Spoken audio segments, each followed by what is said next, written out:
Okay, perfect. So my name is Anaya Sheikh, and I am a senior in college, and I am a GoTV and research intern at APF, and I will be moderating tonight's event. So this is our second webinar in our Awam Ki Awaz series, where we plan to highlight how essential Pakistani American voices are for our democracy. So the layout of the webinar will begin with a discussion from our speakers and then a Q&A at the end from our audience. So please feel free to send any questions you have in the Q&A box below at any point throughout our webinar.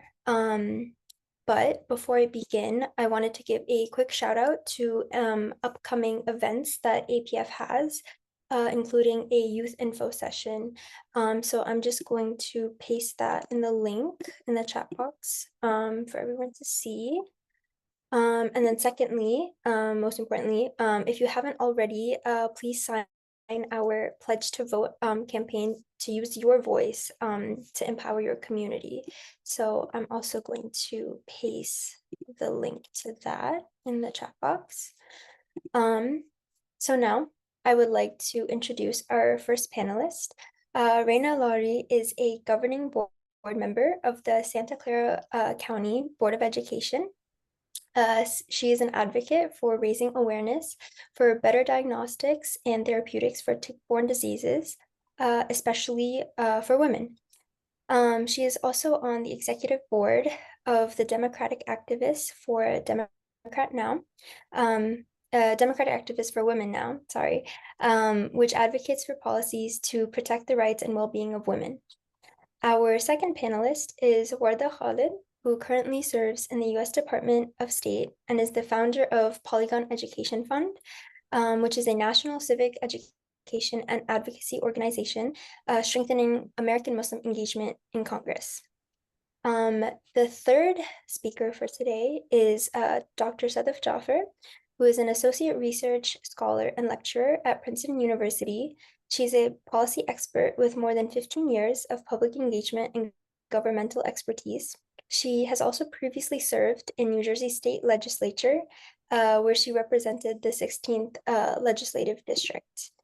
And lastly, Farhan Sharif currently works as the community liaison to Senator James Sanders Jr., who represents the 10th Senatorial District in the New York State Senate. He is an emerging community leader who intends to utilize his skills to improve his community and raise voices of the unheard.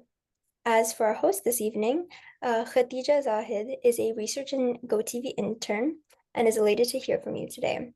Now, Khadijah, I turn this over to you.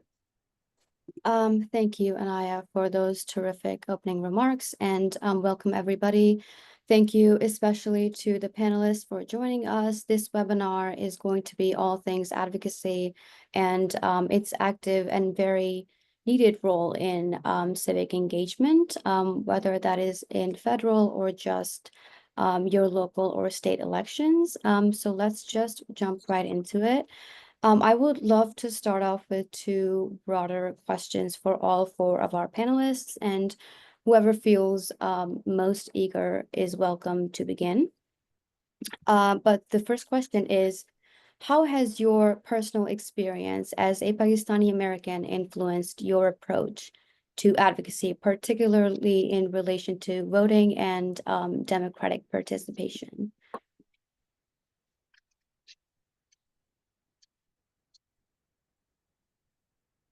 Yes, go ahead, Dr. Jaffer. So I think it's great to be with everyone here this evening, and thanks to those who've joined us for the conversation. I think that our community is pretty well informed about politics. I think people often have the news on at home and they chat and they debate about political issues at the dinner table, in the car, things like that. And certainly that was the case growing up for me. My parents always had NPR on in the car and would often just have debates about different things. And sometimes they would make my brother and I debate policy issues. So kind of grew up with that sort of environment. But I don't know if our community really sees itself as the decision makers on policy. They kind of want to debate and understand and talk about the pros and cons, but they haven't often seen themselves being like, okay, I can run, I can be a decision maker, not just choosing between those decision makers out there. And so I think that it took me a while to get to that point and to feel like, oh, my elected representatives don't represent my values. They don't respect people like me or people from my background. And so I just should try to replace them. But what better way to replace them than just running against them? And when I did that, I never had known anyone who'd run for office, but I think in the past few years, we've seen so many more people from diverse backgrounds, so many more women, so many more Muslims, South Asians, Pakistanis running for office. And I think that that's super, super important. And, there's many, many ways to get involved, but actually being an elected official where you get to make the decisions is a very powerful role. And our community is severely underrepresented in elected office. And we really should have many more seats, whether it's on Board of Education, local city councils, state legislatures, Congress. So hoping to see more of that in years to come. So I actually totally agree with you. So as a Pakistani, actually, for me, at least 9/11 was a very hard time. For me, being a Pakistani means that I have a really strong Muslim identity. So my son was barely 3 years old at that time, and I remember feeling very vulnerable and very concerned about the future. There was a culture of silencing and fear, and I felt I had to be apologetic about something that I had nothing to do with. It also meant that I aligned myself with Democrats who, at least domestically, are more supportive of Black and brown voices. And I feel like really our Bay Area Pakistani community at least has really come together in the aftermath of Gaza to have a strong voice. We have all these WhatsApp groups where people are organizing. And in the past, people were really more concerned about, foreign Pakistani, at least the Pakistani community was more concerned about Pakistani politics than local Bay Area politics. And now I feel like has been a sea change for sure. For example, I co-authored with another Muslim trustee a Stand with the Children of Gaza statement in October last year, and there was a whole outpouring of support, and it was signed by over 1,500 elected officials, delegates, community leaders, and individuals. And we worked to pass a ceasefire resolution at the Santa Clara County Board of Education also, which was actually based on a resolution authored by a Pakistani at the New Haven School District. So there was just like people were very politically engaged, and they were advocating with local officials, getting to know them. So there's just recently, there's a lot of change. And also the Santa Clara County Democratic Central Committee, where I'm a member, I was able to speak for and help pass a ceasefire resolution there as well. And again, there's amazing outpouring of support. Currently I'm working with other Pakistanis to start a Muslim Democrats and Friends club. And again, a lot of people are very engaged. So definitely recently, I agree, there's been a lot of change. Yeah, I'm happy to jump off that as well. So first of all, thank you so much for having me. And second of all, since I currently do work for government, as you mentioned, I have to say that I'm here in my personal capacity, not my official capacity. So anything I say is my personal opinions. But Reina, you mentioned about post 9/11 environment and how difficult that was for Pakistanis or minorities or Arabs, Muslims, etc. And for me as a Muslim and someone of Pakistani descent, I felt very much the same way. And for me, it really trickled into policy and what US policy was and why there wasn't representation of people that looked like me or believed like me in US policy. And so that encouraged me to change my career, go into policy myself, to try to be the change that I want to see, which I'm still working towards, and is a very, very long road. And also encouraged me to start my own nonprofit, Polygon, which you mentioned, to get other Muslims engaged in the policymaking process. And for me, professionally, being a Pakistani American brings me into the Asian American community. And that was one that I did a lot of learning from that I think has done a really good job of integrating with democratic process, getting it civically engaged. So I did an Asian American fellowship when I worked on Capitol Hill for a member of Congress. My boss was chair of the Asian caucus, and so I was able to participate so much through there, whether it was encouraging the Asian American community writ large, including Pakistanis, to get out the vote, to participate in the census so that their communities were funded properly, to raise their voices against anti-Asian hate, which we see similarly with Islamophobia, um, as well. And so those kinds of things are very comparative in our communities, and really showed me kind of what are some things that myself as a Pakistani or a Muslim can work on getting my community more civically engaged by seeing that as an example. So I think those have been really valuable experiences in my career so far, that have been shaped by my identity.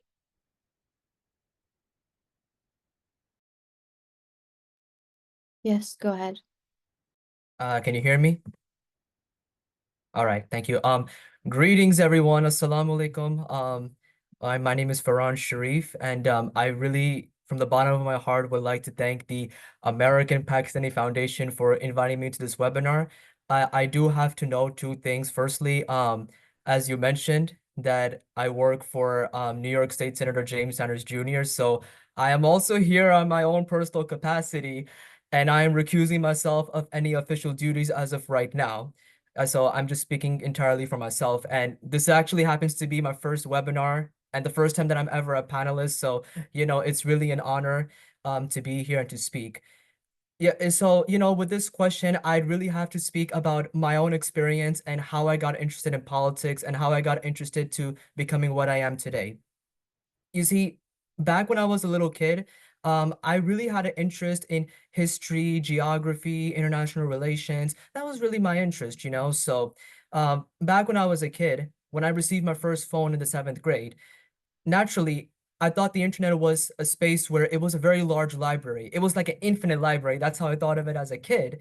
But that's where things really became challenging because, when I was using that as a library source in order to do more research and to gain more general knowledge, as everyone has a thirst for knowledge, that was when I was exposed to online Islamophobic content and online anti-Pakistani content.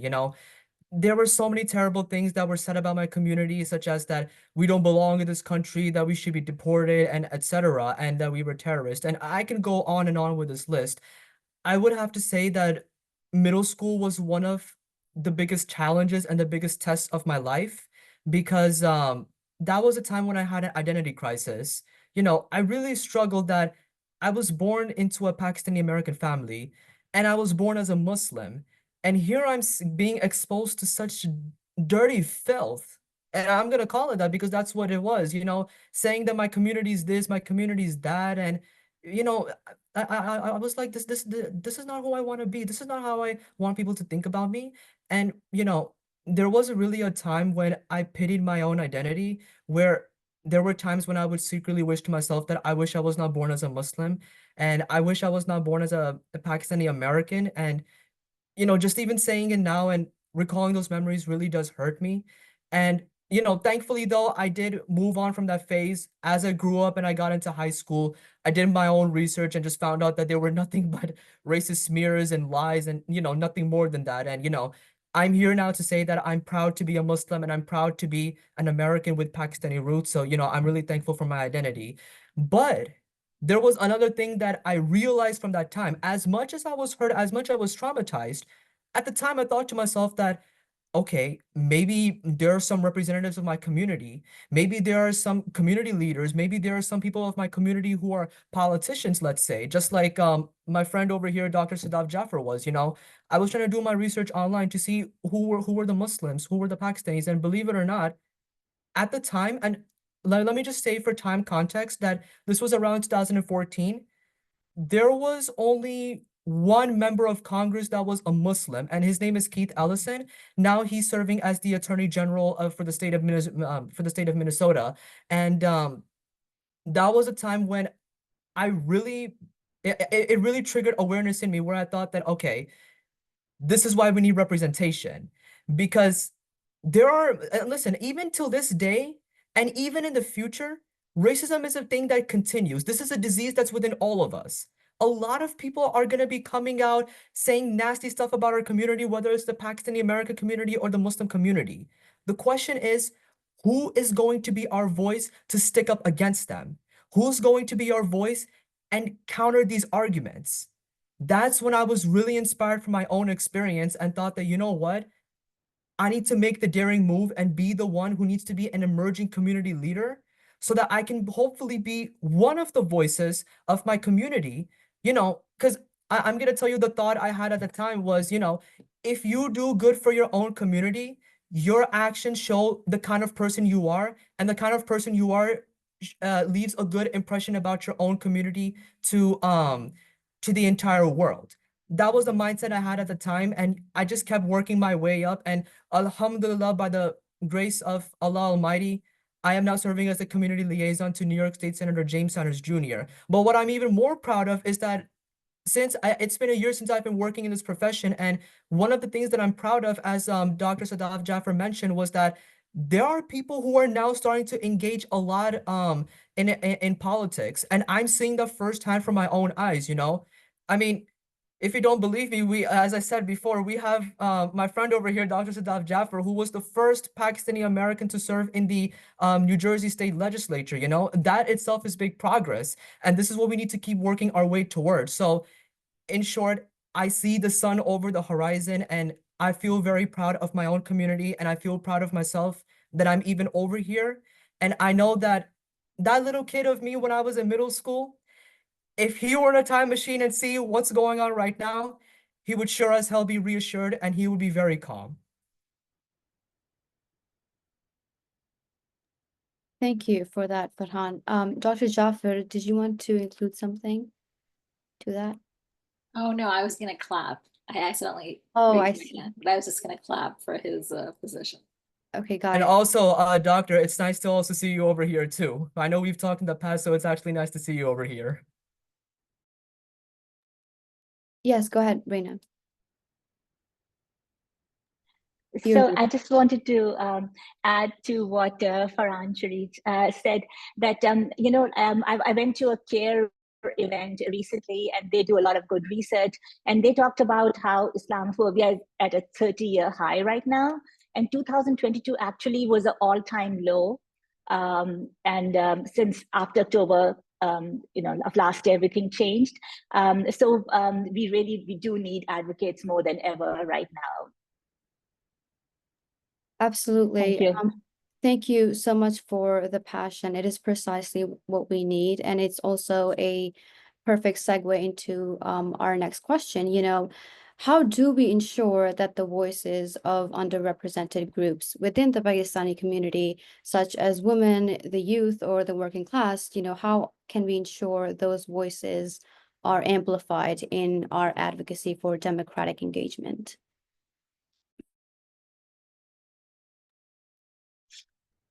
I'm happy to start with that. So I think that, we all have different communities that we're from, networks that we're from, states that we're from. So I think tapping into your own community is the first way that you can encourage people to get engaged. Who are the people that go to your community center, your mosque, your school, that are a similar background or interest of you? Start organizing. Somebody here mentioned, WhatsApp groups to organize on different issues, whether it's get out the vote, or other civic engagement issues, advocacy. So I think leading by example, first of all, showing people also that you can do it because I'm doing it too, and then tapping it into your own community and getting people engaged, and giving them concrete steps. I think sometimes it's very overwhelming for people who want to start doing something or do advocacy and they don't know where to begin. So I think giving people really concrete steps, whether it's registering to vote or registering 5 friends to vote or showing up to a town hall. For Polygon, we do very step-by-step action alerts and we provide recess toolkits for members of Congress are on recess of exactly what you can say, how to reach out, how to set up a visit. And that includes people of underrepresented communities as well. We actually uplifted for Women's History Month a bunch of Muslim women change makers on our Instagram, including Pakistani women. And it was really well received. And I think people are just so excited when they see underrepresented groups being highlighted, their contributions being highlighted. So doing more of that is always welcome, and first and foremost, leading by example and encouraging people to get engaged. I agree. We just need to be visible everywhere, like even from all levels, like even joining Rotary clubs. I'm with the League of Women Voters, and they hadn't really had any Pakistanis, at least in the Bay Area group before. So just advocating for ourselves and our communities, and be everywhere, basically, locally, in the local community.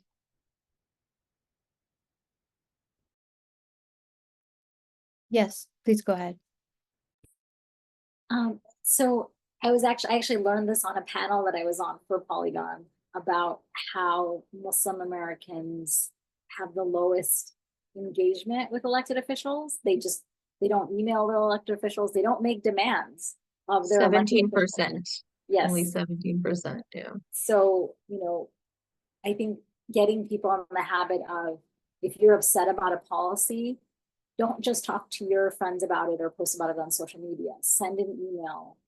In that same time, you could send an email to your congressperson, and it'll officially be noted in their statistics of how many people have written to them. And they almost always do respond. It might take a while, and you might not like their response, but at least that they've heard from you.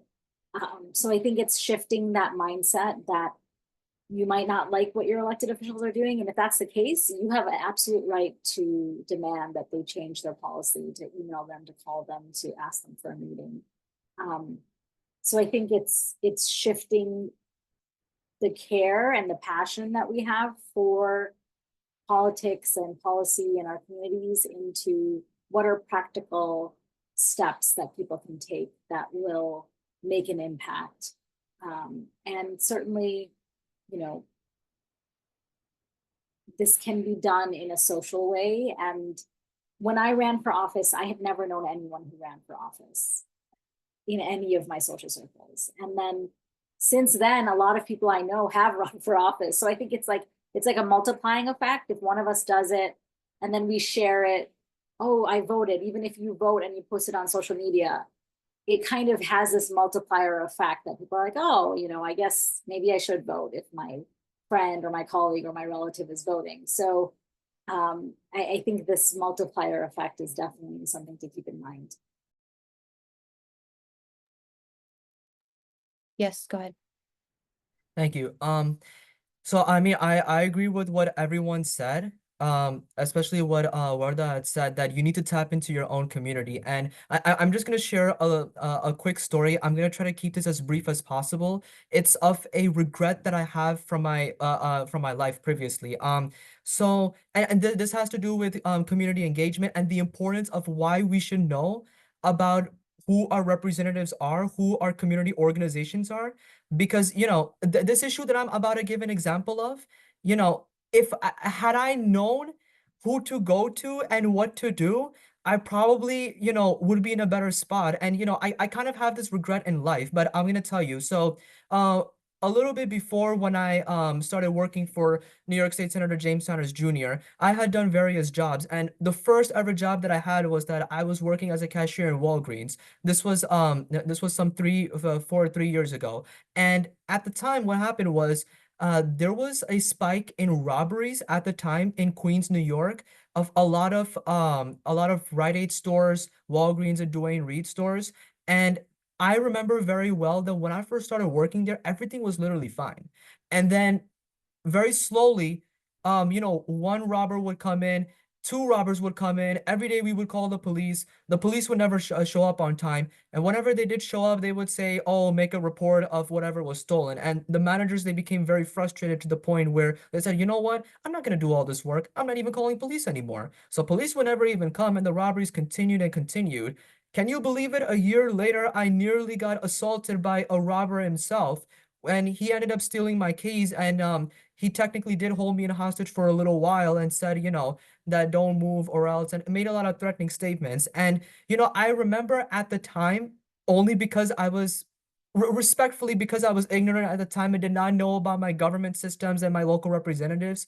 You know, one of the things that I should have done at the time was that I should have tapped into what is in the community. So speaking specifically for Queens, New York, and for New York City as a whole, we have something called community boards. We have something called civic associations, block associations. And one of the beautiful things is that for the NYPD, the New York City Police Department, they have something called community councils, where, you know, they have a community council meeting every day, every once a month. There's a certain day where they have those meetings.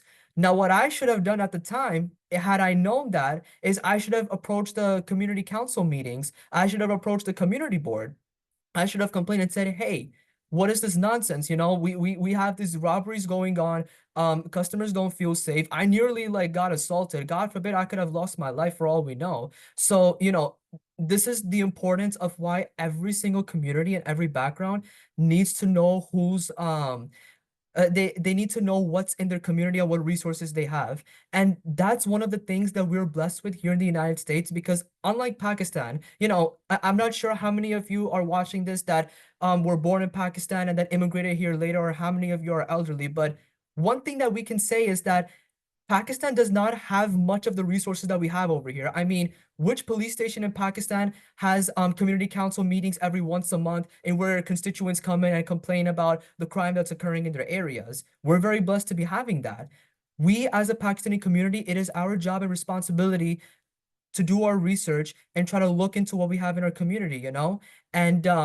And I also agree with what Dr. Sadaf Jaffer said, that you should know who your representatives are, and you should be reaching out to them as well. And in addition, and just to add on to that, one of the things that my boss, State Senator James Sanders Jr. says is that one of the things that he says is that when you have a problem or a community issue, you need to first do your research and find out whose jurisdiction is it under. You know, there might be a road that might be unpaved and it needs resurfacing. Who do you contact? You know, first you'd have to contact the Department of Transportation and file a 311 complaint if you're living here in New York City. But if that doesn't work, who do you approach? Do you approach your state legislator, or do you approach your city councilor? You will most likely approach your city councilor because that agency falls under their jurisdiction. Or let's say if there is a State Department of Transportation owned property, then you'd have to reach out to the State Department of Transportation. Or if that's difficult, then you'd have to contact your representative for that. And then, you know, it keeps going up the chain. So we must all also remember the chain of command. I'm not saying do not reach out to your elected official. You absolutely should, but make sure that you do your homework before that, so that when you go up to them, you have a credible case saying that, hey, sir or ma'am, how are you? My name is this. I have this complaint, and this complaint started at this time, and these are the steps that I've taken on my behalf in order to resolve it, and it hasn't been resolved. Can you please help me? And you know, your local politicians, and that's the importance and value of local elections, because the president of the United States, they have a lot of powers. But in my opinion, my state senator, my city council member, and perhaps my mayor, they have even more power than the president of the United States. Why is that? Because they have jurisdiction over certain matters in my locality that the federal level does not have. So that is why it's very important to also know who your local representatives are and what they stand for, and making sure that you're participating in your locality as well. And, you know, and going back to my point as well, your local politicians, they serve as a liaison to many of these agencies and departments that handle many of these issues. So that's a big resource over there. And I think that those are the steps that we need to take in order to further enhance our advocacy of the Pakistani Americans.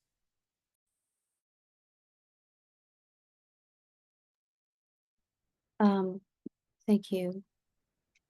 Speaking about electoral engagement and our community, my next question is directed towards Ms. Reina. You have been very diligent in your advocacy efforts surrounding health justice. So my question is, what role does electoral engagement play in advancing health justice, particularly in underrepresented groups? So electoral engagement is crucial for advancing health justice. So health justice has intersectionalities with other issues like racial justice, misogyny, housing justice, climate justice, etc. So we know that health outcomes are related to your zip code, the race and gender you belong to, and the impact that climate change has on where you live. So we do have a health crisis, and we all need to work towards better health outcomes for us all. According to the CDC, 60% of the US population has one chronic disease, while 40% has two or more chronic diseases. 40% of our school-age children have a chronic disease. In terms of mental health, 1 in 5 people live with a mental health issue, and underrepresented groups are disproportionately impacted. To break the hold of corporations who focus on symptomatic relief and not the alleviation of root causes, electoral engagement is very important to change the narrative. And of course, a major solution in getting people access to care in the first place would be single payer. And so there is a huge movement to make that happen, and we all need to be engaged. It's very important to do research on candidates running for all levels on the ballot and to support policies. And a lot of times we support people rather than policies. And the local candidates that we support may eventually get to the national level. So I'm really really want to emphasize the importance of focusing on local candidates.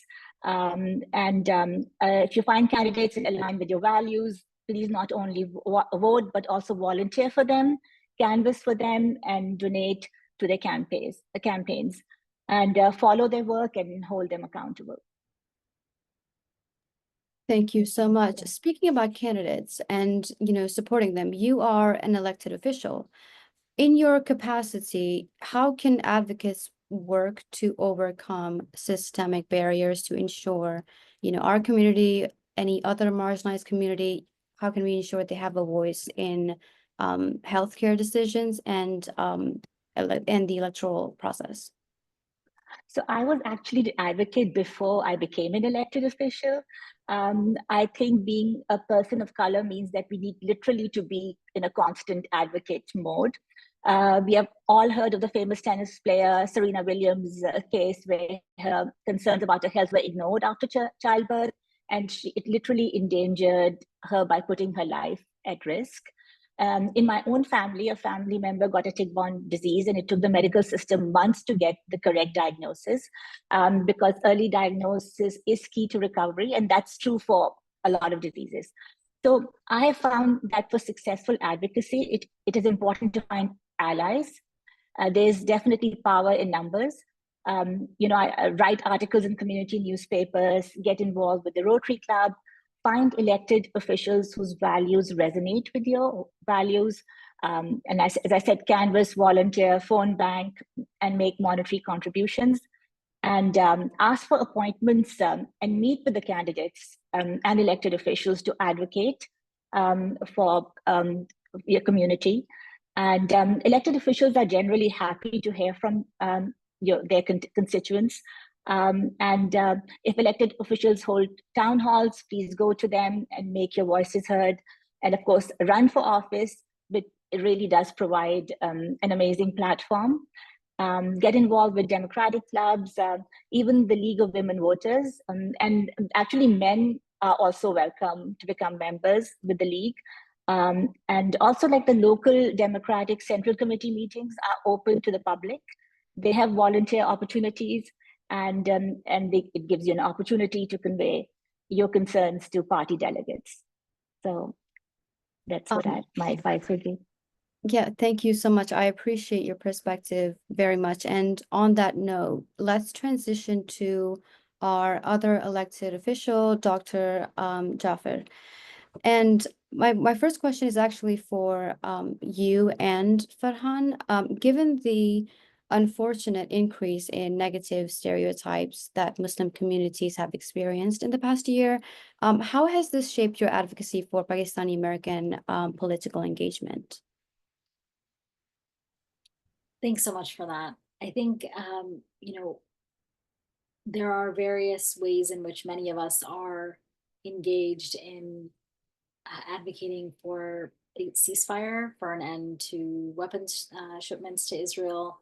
And that's something that we are primarily focused on advocating for with our federal elected officials. But one thing that I've really been spending a lot of time on is ensuring free speech rights for our community and our perspective on Israel and what they're doing is really being threatened by a lot of legislation at the state level. So in New Jersey, for example, there is proposed legislation to adopt the IRA definition of anti-Semitism, which conflates criticism of Israel with anti-Semitism. And this is something that has already been adopted by certain towns, certain boards of education. And actually, we already had a situation in New Jersey where a student group had organized a pre-approved walkout with their school during, I think, lunch. So it wasn't going to interrupt, class or anything like that. And then the county commissioners actually threatened to withhold funding from that school district if they allowed that walkout to proceed. So there are definitely a lot of threats to even our ability to express our perspective on policy. And those decisions are being made at the state level for the most part, but also at the local and county level. And so I think that that really highlights that there are many, many levels at which we need to be engaging. We do need to be contacting our senators and our congresspeople about our opposition to arms transfers, but we also need to be paying attention to legislation like this at the state level. And, it is so kind of difficult, the situation that we're in, that there was legislation to adopt this IRA definition. They said it was a bill to address anti-Semitism and Islamophobia, but they held the hearing on Eid Day. And, I spent my entire Eid Day 5 hours on that Zoom call, and I was never called to testify, even though they were all aware that I'm a former, legislator. So it's very hard to keep track of everything, but I would say that it's important to pay attention to what's happening at the state level. And one of the things that I think it's really worthwhile for us to think about is not only to engage with our elected officials, but yes, to engage with the party, to be involved as delegates, as representatives at the municipal party level. So currently I'm the chair of my local Democratic Party. I'm a part of the executive committee for the county Democratic Party. And that does make a difference because you get to raise those issues in those environments. And I think that's something that a lot of people don't think about. They only think about the national parties, like, oh, the DNC, the RNC, as if it's operating like this. But actually, these organizations are very grassroots in many different ways. And so you can get involved at the most local level and truly make a huge difference in what people think is acceptable. And, I think we have to advocate for ourselves. I think our community is so used to being mistreated, unfortunately, that we just don't even say it. We don't even say the abuse that we face. We don't even say the bullying that kids face. We have to talk about it. We have to highlight it because otherwise, people don't even consider it. When I shared some of the harassment that I received as an elected official, I had a lot of people being like, oh, I had no idea. And I just thought to myself, what did you think it was like to be a Muslim elected official? Like, I think any Muslim in the country would be like, oh yeah, of course. I have no doubt that you would face that. So I think we need to be more vocal about our experiences. We need to be more vocal about our pain, how the decisions and the remarks of our elected officials impact us, get involved at the party level, and also to pay attention to state level and local policy that certainly impacts our community greatly.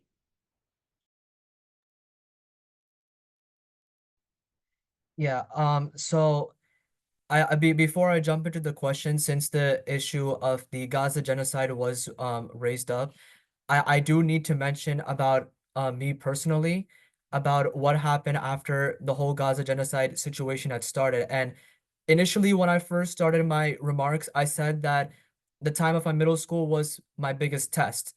So to that now, I have to say that the Gaza genocide was my second test, believe it or not, because last year in September, I officially got into this field and this arena.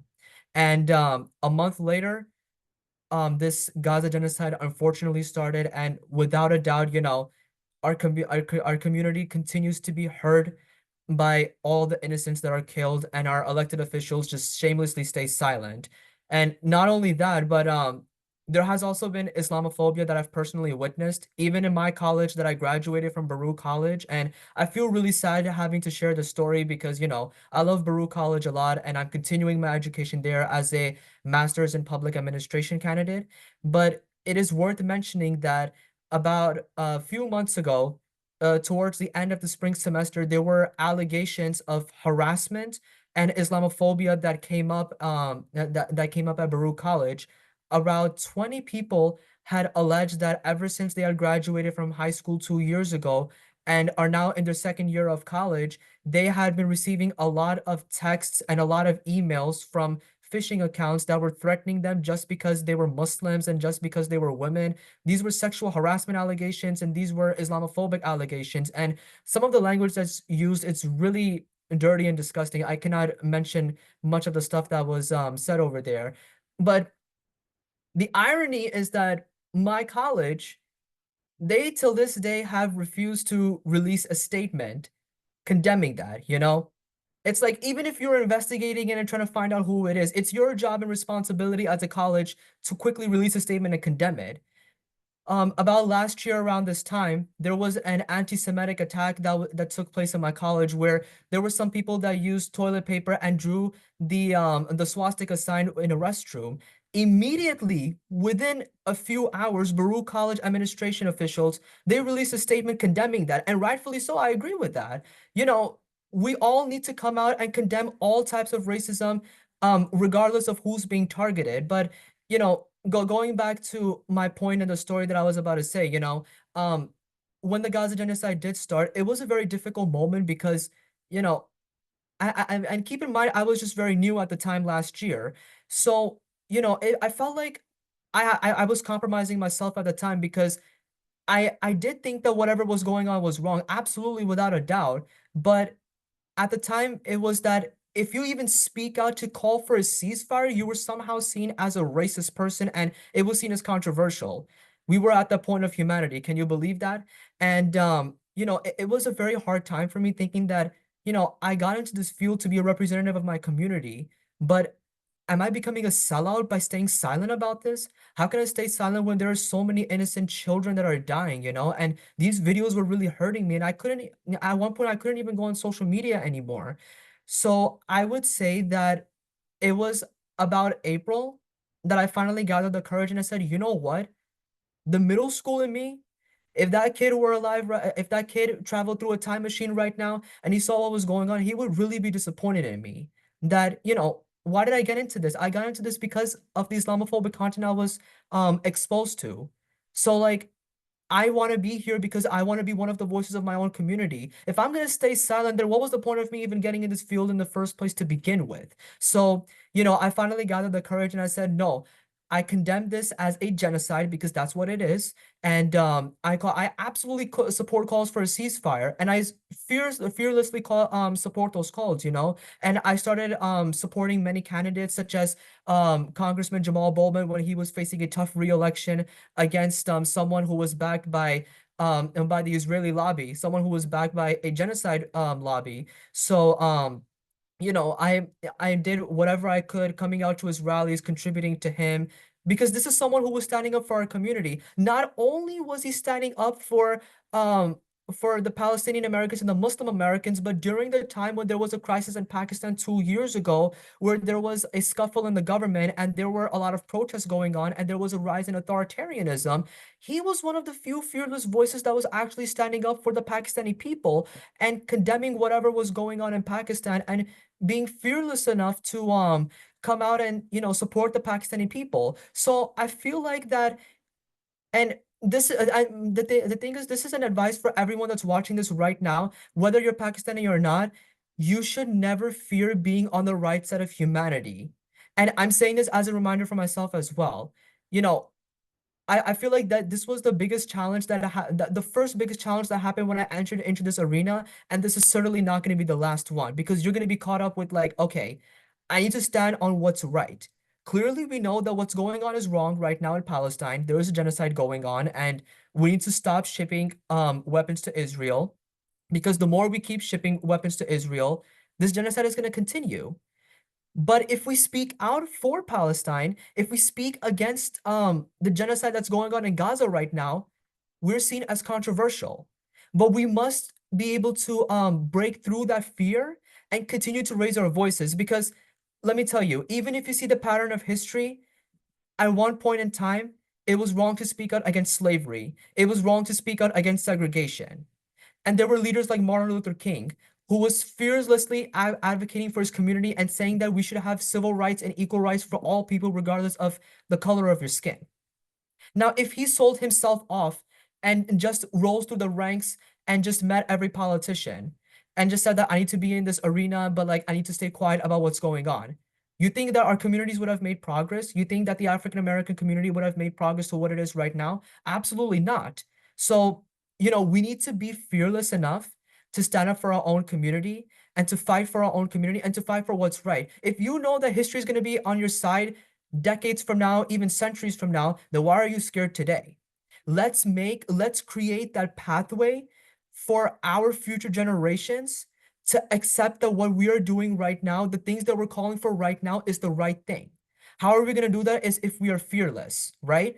And because of our fearless advocacy, there are many people who have started becoming more aware about what's going on in Israel and Palestine. Many people have now started seeing through all of this and realize that, you know what, this is a genocide that's going on right now. We cannot support a genocide. We need to condemn genocide under any cost whatsoever. So I think that breaking through the barrier fear, that is the biggest step towards advocacy at this point in time right now that we all should be striving towards.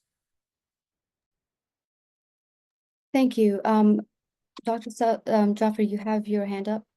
Yeah, I just was going to add something that Farhan said reminded me that we also need to support our champions and the good people who are in politics. And, he had the opportunity to canvass and campaign for Jamal Bowman. And just this week, I had the opportunity to give an award to Congresswoman Bonnie Watson Coleman, who's my congresswoman, who's been so on the right side of every issue. And so I think, people in the audience or a lot of people in our community are kind of just like, I'm going to wash my hands of all of this because this is all terrible and I don't like what's happening. But I would say, you might not like what a lot of people stand for. You might not like what, is happening, but you should then focus on those elected officials who you do support. Find a couple of candidates, a couple of elected officials who you do support, and, reward them for being on the right side of the issues that matter to you. Like raise money for them, canvass for them, campaign for them, because they are out there, and they deserve that because it can be tough. Yes, Reina, go ahead. So I totally agree with what both of Dr. Jaffer and Farhan have said.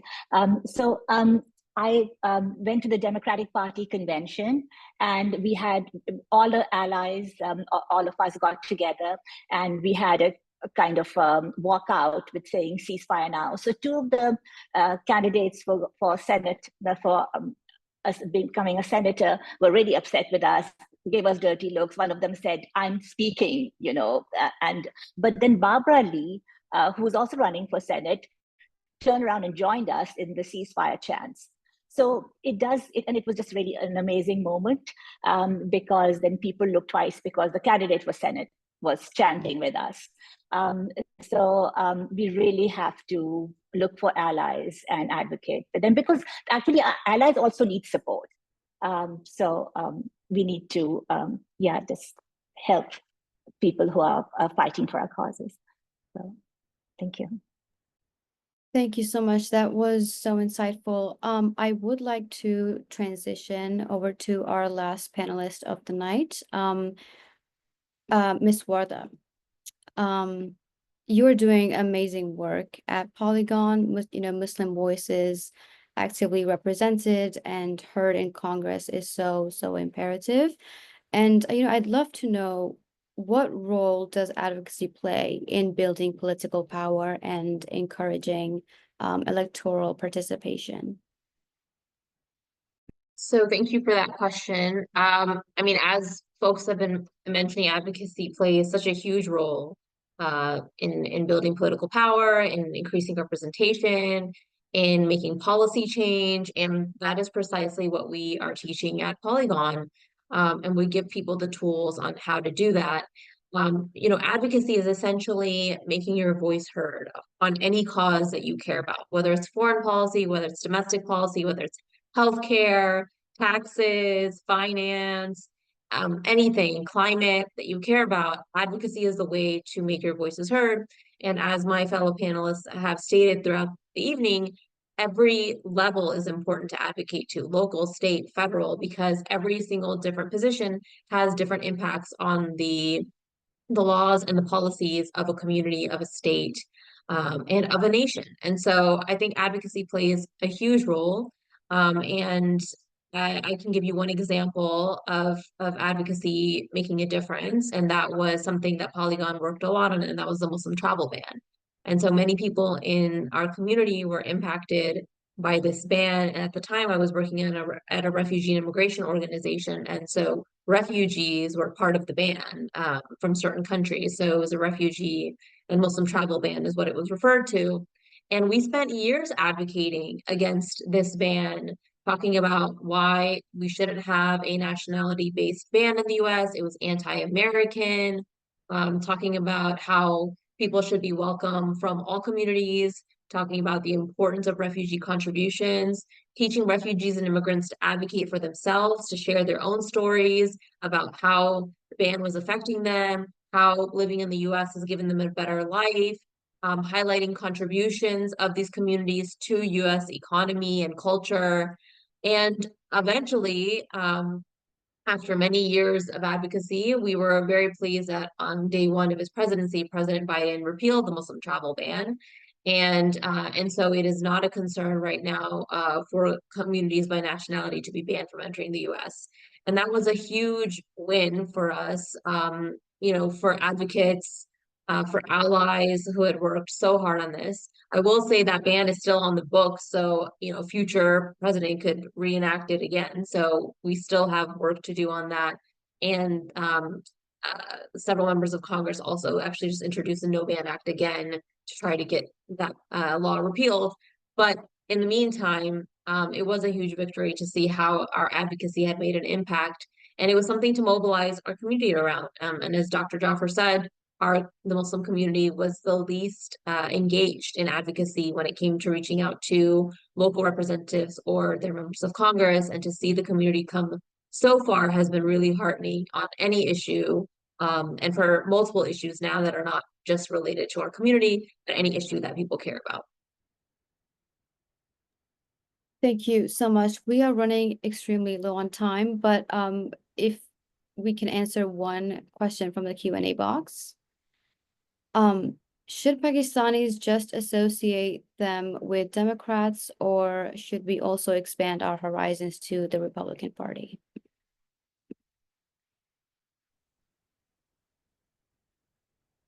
Yes, anyone can proceed. Out of courtesy, I will let Dr. Sadaf Jaffer speak first. So, I think that people should align with whichever party fits their values and their ideals and what they want to work towards. parties do have platforms. You can check out the DNC platform. I don't know if the Republican Party does platforms anymore, but you can find out what they stand for, and if that's what you believe in, then sure. But I think it does make sense to get involved with whatever is the dominant party where you are. Like if you're just in a completely red place and the only way to be involved in politics is to participate in the Republican Party, I can understand that. But it's very, very few and far between Republican elected officials nowadays who do stand up for our community. I mean, that can change. I think I believe it's a good thing to have a loyal opposition. You shouldn't have just one party everywhere, but most of the people who have spoken out to support our community in the past several years have been Democrats. So, I think do whatever your conscience tells you, but it's more important to get involved than to say, well, which party should I be in? Pick whichever one you feel more comfortable with, that has the values that you align with. And it's, I think for the most part, I would take a Muslim Republican over a non-Muslim Republican. If the elected official is going to be a Republican, I guess it's better if they're a Muslim or Pakistani, because then hopefully they would at least not hate our community. But yeah, I think go with whose values align with you. But I would also say, don't make it based on just what's happening with foreign policy, especially if you're disappointed with Democratic foreign policy, the Republican foreign policy is not going to be better. So if you don't like what the Democratic Party is doing with foreign policy right now, don't think, oh, well, then I should just join the Republicans, because it's not going to be better. If you could start organizing with a third party. There's a lot of people who are getting involved with the Green Party, or there's a Working Families Party in certain states. So you can get involved in organizing, but I would be careful of just saying, well, I don't like what's happening right now, so that means I should join the other party. Yes, go ahead, Raina. So I feel in terms of domestic policy, I think Democratic Party has better policies for brown and black communities than Republicans. But I guess in terms of foreign policy, there probably is not much of a difference right now. But for domestic policy, if they're living here, I think I would go for the Democratic Party. Thank you. Yes, Farhan. Before I answer the question, I see that my friend Ryan is the one that asked the question. So Ryan, shout out to you and keep up the good work you're doing. And going back to his question that he asked, look, I would say that and I don't want to speak out against any party. And I'm saying this as someone who is a Democrat and part of the Queens Democratic Club, I think the one thing I've learned is that every party has its own pros and cons, right? So like at the time before COVID, I was a hardcore Democrat. I said, Democrats all the way. I will never vote for Republicans, and I can never be friends with Republicans, and etc. But as I've grown up and I've matured, I've realized that every party has its own pros and cons. So my thing is that, as Dr. Sadaf Jaffer said, you should focus. You should choose whatever party aligns with you the best. That's totally up to you. And also, when you're going into community organizing or community engagement, have good relationships with everyone, and also hold them accountable as well. I'll give you an example. So the state senator that I work for, James Sanders Jr., recently there was a redistricting because of the census. So many of the lines have been drawn. And the way that his lines have been drawn is that he picked up a lot of MAGA Republican conservative areas. And it is still an African American majority district, but we've picked up a very big portion of MAGA Trump Republican areas. So, and I also happen to be representing those areas of the district and going to those community events. And the local councilwoman over there is someone who was a Republican. So, that was really a big challenge, that we are Democrats and these are Republican, this is a big Republican community we picked up. So what do we do from there? So thank God, I was able to create good relationships with them, and I was able to work along with them. And I'm happy to say that many of them consider me as a friend and an ally now, and I've made the state senator's image look good in that side of the community, despite the fact that there is a big ideological difference over there. But my thing is, also do not be subjective when it comes to choosing a party. Try to be more open-minded. If the Republican Party is reaching out to you, then try interacting with them. Ask them, what is it that you're doing for our community? If the Democratic Party is reaching out to you, you know um foster good relations with them. Ask them, what is it that you're doing for our community? Interact with everyone and engage with everyone that might come your way. So that's what you should do. And also, on the point that Dr. Sadaf Jaffer did mention, that every locality and state tend to have a dominant party. For example, here in New York State and New York City, the Democratic machine is the most powerful. To the point where in some elections, if you win the Democratic primary, that's equivalent to winning the general election. But if you will go down to Alabama, the Republican Party machine is very dominant over there, and winning the Republican primary over there is equivalent to winning the general election over there. So, I would say also bear that in mind. It doesn't mean that, let's say if you're a Democrat and you live in a Republican district, that, that means that, oh, now I gotta become a Republican. You don't need to do that. Just keep your close ties with them, keep in interaction with them, because they are the dominant party at the end of the day. So whatever party controls, you have to be in constant contact with them and just have good relations with them. We all have so okay, here's how I think of it. We all have our ideological differences, but how I see it is that we all have the same issues. Even, for example, in the district of State Senator James Sanders Jr., well, the eastern portion is very Democratic. They're heavy blue Democrats. The western portion, though, is very Republican. It's MAGA Trump Republican over there. But what is the number one big common issue that we all face? Flooding. For those who are not aware, back in 2012, there was Hurricane Sandy. It hit New Jersey and it hit New York, and State Senator James Sanders Jr.'s district, it was hit very badly. I can even tell you, even 12 years later, we have now recovered from the trauma of Hurricane Sandy, and it still lives on in a lot of people. Doesn't matter where you go, the eastern portion of the district or the western portion, it's an issue that affects us. The ideological difference comes to how we resolve certain issues, which is fine. But we need to keep in mind that these are issues that affect us all, and we need to all work together. Yeah, I can just, I mean, I think everybody made some really good points. I can just add, I am from Texas originally, so I have kind of a nuanced view on this. It's kind of how you were saying, there's majority areas that are Democrat, there's majority areas that are Republican. Growing up, it was very Republican heavy. I'm from Houston, which is, I think it is one of the most diverse, it is one of the most diverse cities in America, if not the most diverse city in America. And the political makeup has been changing since then. So now we have, more Democrats running, and it's more diversity in the ticket than it was maybe when I was growing up. Having said that, I agree with what Farhan and some of the others were saying about, checking to having good relationships with people on both sides of the aisle. Polygon is nonpartisan for that very reason, because sometimes you're going to have a Republican representing you, depending on redistricting. Sometimes you're going to have a Democrat. Does that mean you don't engage with somebody just because they're of a party that you don't choose to be officially affiliated with? No, you need to hold your members of Congress, your local officials, your state officials accountable, no matter which party they're part of. So I see it kind of from the advocacy perspective of who am I engaging with.